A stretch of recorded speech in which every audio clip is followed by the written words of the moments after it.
Concernant nos animaux, maintenant, plusieurs associations, dont la SPA, alertent sur les abandons toujours trop nombreux et qui ne concernent plus seulement les chiens ou les chats. L'an dernier, les refuges ont vu arriver de plus en plus de rongeurs, des lapins nains, des cochons d'Inde, des gerbilles.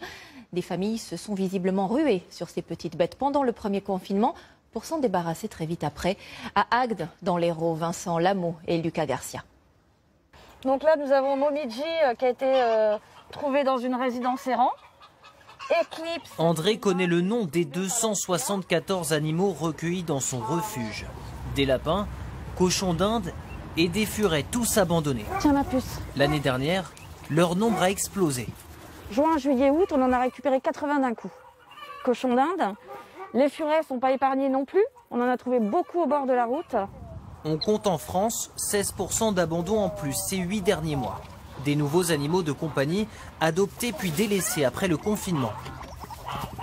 Bien chérie. La bénévole pointe du doigt des achats non réfléchis. Ça peut dégager des odeurs, parfois. Il faut nettoyer la cage. C'est contraignant, puis ça coûte cher un rongeur en fait. Un cochon d'Inde ou un lapin, c'est un budget quand on est un particulier de 50 € par mois.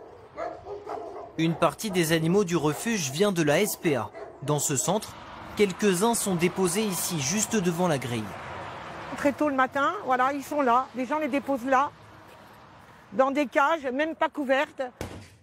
Ils sont ensuite recueillis et soignés pendant quelques jours dans ces cages, en attendant leur transfert vers des refuges spécialisés.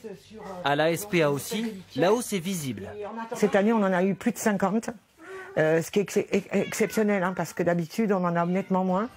L'association dénonce le commerce de ces animaux de compagnie par les animaleries. Il est aujourd'hui possible d'en acheter très facilement pour quelques dizaines d'euros. Ces animaux sont en vente dans les animaleries, qu'il n'y a aucun contrôle sur les adoptions et que les gens prennent ça comme ils prendraient une baguette de pain. Face aux nombreuses critiques, le gouvernement va mettre en place un certificat de sensibilisation obligatoire pour tous les acheteurs d'animaux.